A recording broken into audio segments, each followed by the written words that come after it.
This channel does not promote any violent, harmful, or illegal activities. All content provided by this channel is meant for an educational purpose only. চলুন ত্রাসের দেশে কি হচ্ছে ফের একবার সেদিকে নজর দিতেই হচ্ছে, কারণ সংখ্যালঘু নির্যাতনে থেমে নেই বাংলাদেশ।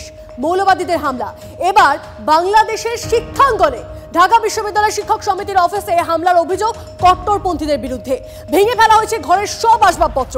ঘটনায় নাম জড়িয়েছে ইউনুস বাহিনীর। শনিবার রাত 10টার দিকে শিক্ষক সমিতির কার্যালয়ে সরকার পক্ষের 20 থেকে 30 জনের একটি দল জোর করে ঢুকে ভাঙচুর চালায় বলে অভিযোগ। দেখুন ছবিটা দেখুন। আর এই সমস্ত কিছু দেখেও চোখ বুজে রয়েছে ইউনুস প্রশাসন। টিভি9 বাংলা এক্সক্লুসিভ এই খবরগুলো আসছে, আপনাদেরকে দেখাচ্ছি। দেখুন চাষের দেশে ঠিক চলছে কি। সংখ্যালঘু নির্যাতন তো চলছিল, এবার শিক্ষাঙ্গনেও ঢুকে পড়েছে তারা। মৌলবাদীদের হামলা এবার বাংলাদেশের শিক্ষাঙ্গনে। সুমন কল্যাণ আমাদের প্রতিনিধি আমাদের সঙ্গে রয়েছেন। সুমন কল্যাণ, এই যে তাদের রোষ, সেই রোষের আগুনে এবার শিক্ষাঙ্গনও জ্বলছে। দেখা যাচ্ছে ঢাকা বিশ্ববিদ্যালয় শিক্ষক সমিতির অফিসে হামলা। এই কি চলছে সেখানে? দেখো, অভিযোগ যেটা উঠেছে যে ইউনিসপন্থী যারা রয়েছেন সেখানে তারাই এই হামলা চালিয়েছেন এই শিক্ষক সমিতির ঘরে। অর্থাৎ সর্বত্রই একটা ইউনিস বিরোধীদেরকে সরিয়ে দিতে হবে। কারণ এই যে ঘর, ঢাকা বিশ্ববিদ্যালয়ের যে শিক্ষক সমিতির যে ঘর, এখানে কালকে চলছিল এই যে শহীদ দিবসের অনুষ্ঠানের আয়োজন, সেগুলোকে ভাঙচুর করে দেওয়া হয়েছে এবং শহীদ দিবসের অনুষ্ঠান পালন করতে দেওয়া হয়নি। সব মিলিয়ে যে নৈরাজ্য চলছে, সনাতনীদের উপর হামলা তো চলছেই, সংখ্যালঘুদের উপর হামলা তো চলছেই, কিন্তু যারা ইউনিস বিরোধী, যারা এই সমন্বয়কদের বিরোধী, তাদের সকলকেই কিন্তু কার্যত এইভাবেই হামলা চালানো হচ্ছে। তাদের সংগঠন ভেঙে দেওয়া হচ্ছে, বিভিন্ন পুলিশি নির্যাতন করা হচ্ছে, মামলা দিয়ে তাদেরকে জেলে ঢোকানো হচ্ছে। ফলে বাংলাদেশের এই মুহূর্তে যে অবস্থাটা কি, সেটা কিন্তু এই ছবিগুলো দেখলে কিন্তু স্পষ্ট হয়ে যাবে। ফলে আবারও বলছি, বারংবার আমরা একই ছবি দেখাচ্ছি, একই খবর হচ্ছে। ওটা বিষয়টা এসে দাঁড়াচ্ছে যে ইউনিস বিরোধিতা বাংলাদেশে চলবে না। সেটাই বারবার করে বুঝিয়ে দেওয়ার চেষ্টা করছে তারা। অবশ্যই আমাদের পরিস্থিতির দিকে নজর থাকবে। ধন্যবাদ সুমন কল্যাণ। আর দেখুন, বাংলাদেশের অন্তর্বর্তী সরকারকে নিয়ে কড়া মনোভাব ভারতের। ইউনুসের অন্তর্বর্তী সরকারকে কার্যত স্বীকৃতি দিল না দিল্লি। কি খবর রয়েছে জানবো, আমাদের প্রতিনিধি সিজার মন্ডল আমাদের সঙ্গে রয়েছেন সরাসরি। সিজার, দেখো, আমরা কয়েকদিন আগেই দেখেছি বাংলাদেশে ভারতের বিদেশ সচিব পর্যায়ের বৈঠক হয়েছে এবং সেখানে আমরা এখন পর্যন্ত যে তথ্য পাচ্ছি এবং বিদেশ মন্ত্রক সূত্রে যে তথ্য পাওয়া যাচ্ছে তাতে খুব স্পষ্টভাবে জানা যাচ্ছে যে ওই বৈঠকে ভারতের বিদেশ সচিব স্পষ্ট করে দিয়েছেন যে ভারত এখনও ইউনুস সরকারকে কিন্তু স্বীকৃতি দিচ্ছে না। তার কারণ সেদিনের যে বৈঠক হয় তাতে মূল 3টে বিষয় উঠে আসে। প্রথম বিষয় উঠে আসে যে ভারতের সঙ্গে বাংলাদেশের অর্থাৎ ইউনুস সরকারের সঙ্গে কি ধরনের কূটনৈতিক সম্পর্ক হবে, এবং সেক্ষেত্রে ভারত কিন্তু স্পষ্ট জানিয়ে দিয়েছে তারা এখনই বাংলাদেশের সঙ্গে শেখ হাসিনা আমলের যে ফুল এঙ্গেজমেন্ট, যেটা কূটনীতির পরিভাষায় বলা হয় ফুল এঙ্গেজমেন্ট, তার মানে হচ্ছে বড় ধরনের রাজনৈতিক সিদ্ধান্ত, সেই সংক্রান্ত আলোচনা, সেই ধরনের কিছুতে যাবে না। তারা লিমিটেড এঙ্গেজমেন্টে যাবে। অর্থাৎ যা এখন পর্যন্ত যে সমস্ত চুক্তি বাস্তবায়িত হয়েছে সেগুলো যেমন চলবে এবং কাজ চালিয়ে নিয়ে যাওয়ার মতো যে ধরনের আলোচনা সেটুকুই চলবে, ফুল এঙ্গেজমেন্ট হবে না। তার কারণ হিসেবেও বলেছে ইউনুস সরকার কি তার যে সাংবিধানিক ভিত্তি, ইউনুস সরকারের সাংবিধানিক ভিত্তি বা বৈধতা সেটা এখনো স্পষ্ট নয়, এবং সর্বোপরি জনগণের কি ম্যান্ডেট, বাংলাদেশের 18 কোটি জনগণের কি ম্যান্ডেট সেটাও স্পষ্ট নয়।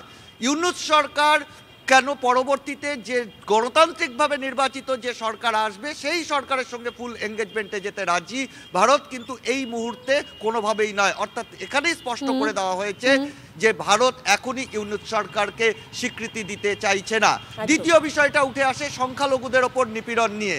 সেখানেও ভারতের বক্তব্য খুব স্পষ্ট যে সংখ্যালঘুদের ওপর যে নিপীড়নের ঘটনা ঘটছে সেটা ইমিডিয়েট বাংলাদেশের বর্তমান তত্ত্বাবধায়ক সরকারকে অ্যাড্রেস করতে হবে। তার কারণ ভারতবর্ষে এই সংখ্যালঘুর নিপীড়নের ঘটনা নিয়ে জনমানসে নেতিবাচক একটা পরিস্থিতি তৈরি হচ্ছে এবং সেই জায়গা থেকে ভারত অত্যন্ত উদ্বিগ্ন এবং সংখ্যালঘুদের নিরাপত্তা সুনিশ্চিত করবার অনুরোধ কিন্তু ভারত জানিয়েছে। এবং তৃতীয় যে বিষয়টা সব থেকে গুরুত্বপূর্ণ, কারণ ওই বিদেশ সচিব পর্যায়ের বৈঠকে বারবার উঠে এসেছিল শেখ হাসিনা প্রসঙ্গ, এবং সেই জায়গায় দাঁড়িয়ে ভারত স্পষ্ট করে দিয়েছে ভারতের অবস্থান যে শেখ হাসিনা কোনোভাবেই ভারতের রাজনৈতিক বন্দী নন, তিনি রাজনৈতিক আশ্রিতও নন, তিনি অতিথি ভারতে এবং বিশেষ পরিস্থিতিতে তিনি আতিথ্য গ্রহণ করেছেন এবং সেখানে দাঁড়িয়ে শেখ হাসিনা তিনি তার রাজনৈতিক কার্যকলাপ বা তার দলের লোকেদের সঙ্গে যোগাযোগ করলে ভারতের কিছু বলার নেই, কিন্তু একইভাবে সত্যি যে বাংলাদেশ প্রসঙ্গে হাসিনার কোনো বক্তব্য ভারতের সম্পৃক্ত নয় এবং ভারত তাকে সমর্থন করে না। আর এবং এই জায়গায় দাঁড়িয়ে ভারত অত্যন্ত গুরুত্বপূর্ণভাবে একটি বিষয় উল্লেখ করেছে যে যেদিন শেখ হাসিনা ভারতে আসেন তিনি বাংলাদেশের সেনার বিমানে আসেন এবং সেনার প্রত্যক্ষ মদত ছাড়া তিনি ভারতে আসতে পারেননি, অর্থাৎ সেনার মদতেই সেনার অনুমতি সাপেক্ষেই তিনি ভারতে এসেছেন। অর্থাৎ কোথাও এটাও স্পষ্ট করে দেওয়া হয়েছে যে ভারতে শেখ হাসিনা এসেছিলেন বাংলাদেশ সেনার অনুমতি সাপেক্ষে এবং তার পরবর্তীতে বাংলাদেশ সেনা এমন কোনো রদবদল হয়নি বা পরিস্থিতির পরিবর্তন হয়নি যেখান থেকে বাংলাদেশের এই আবেদন যে শেখ হাসিনাকে ফিরিয়ে দেওয়া হোক বা শেখ হাসিনা সম্পর্কে ভারত পদক্ষেপ করুক সেই জায়গাটা টেকে। অর্থাৎ ভারতের অবস্থান খুব স্পষ্ট, ভারত কোথাও এখনো স্পষ্ট করে দিচ্ছে শেখ হাসিনা। অত্যন্ত গুরুত্বপূর্ণ বিষয়টা, অত্যন্ত গুরুত্বপূর্ণ। অনেক ধন্যবাদ সিজার তোমাকে। এদিকে দেখুন ভারত বিরোধিতার জিগির বাংলাদেশের কট্টরপন্থী ছাত্র নেতাদের।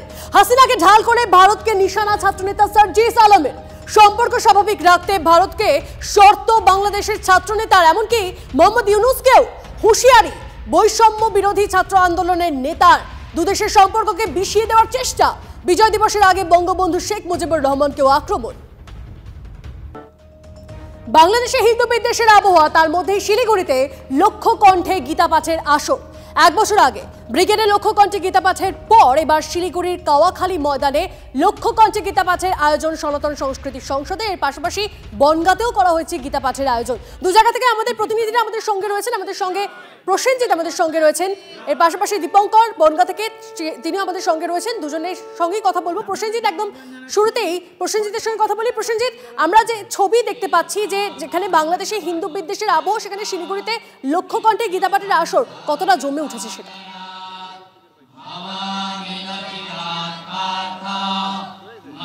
একদম দেখো, আমি সরাসরি দর্শকদের দেখাবো মঞ্চে গীতাপাঠ চলছে। যে সাধু সন্ত্রা এই মুহূর্তে রয়েছেন তারা গীতাপাঠ করছেন এবং এই কাওয়াখালীর মঞ্চে যারা সকাল থেকে ভক্তকুল এসছেন তারাও গীতাপাঠ করছেন।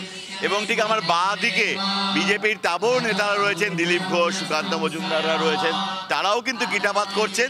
মঞ্চ থেকে যে সমস্ত সাধু সন্ত্রা বক্তব্য রেখেছেন তারাও কিন্তু বলছেন গীতাই একমাত্র মুক্তির উপায়, বিশেষ করে এই সনাতন ধর্ম, সেই ধর্মকে একজোট হতে হবে এবং ধর্মাবলম্বী মানুষেরা এগিয়ে আসুন এবং বাংলাদেশের যে অস্থির অরাজক পরিস্থিতি, সেই পরিস্থিতি সেখানে যে অব্যবস্থা চলছে, সেই অব্যবস্থা নিয়ে কিন্তু এই মঞ্চ থেকেই সাধু সন্ত্রা সরব হয়েছেন। এবং বিশেষ করে 2026-এর নির্বাচনের আগে রাজনৈতিক মহলেরও নজর কিন্তু স্বাভাবিকভাবেই এই গীতাপাঠকে কেন্দ্র করে রয়েছে, কারণ একদিকে যখন বাংলাদেশের সেখানকার ছবি আমরা দেখতে পাচ্ছি, পাশাপাশি দীপঙ্কর আমাদের অপর প্রতিনিধি আমাদের সঙ্গে রয়েছেন। বনগাঁতেও আয়োজন করা হয়েছে গীতা পাঠের, সেখানকার ছবিটা কি দীপঙ্কর?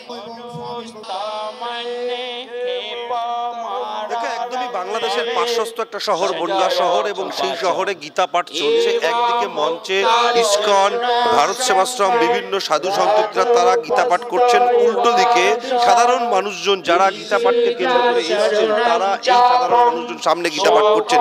উদ্দেশ্য যে বিষয় সেটা একদিকে বাংলাদেশে যেভাবে নিপীড়ন চলছে, যেভাবে অত্যাচার চলছে তার বিরুদ্ধে যেমন একসঙ্গে প্রতিবাদ চলছে, আবার একই সঙ্গে এপার বাংলার সকলকে একত্রিত করা। অর্থাৎ তারা বলতে চাইছেন যে গীতাই সর্বশ্রেষ্ঠ এবং গীতার যারা একত্রিত হওয়া দরকার এবং অর্জুন এবং শ্রীকৃষ্ণের যে বাণী, সেই বাণী কিন্তু মূলত এই যে মঞ্চ, সেই মঞ্চ থেকে পাঠস্থ করা হচ্ছে এবং সাধুরা পাঠ করছেন এবং সাধুদের সঙ্গে এই মুহূর্তে গীতা পাঠের দ্বিতীয় অধ্যায়ে তারা চলে যাচ্ছেন। এতক্ষণ ধরে প্রথম অধ্যায় পাঠ হলো এবং দ্বিতীয় অধ্যায়ে আবার সাধুরা যাচ্ছেন। এই 4টে অধ্যায় মূলত এখান থেকে পাঠ হবে। শিলিগুড়ির ছবি দেখছেন, অন্যদিকে বনগাঁ ছবি দেখছেন, চলছে গীতা পাঠ।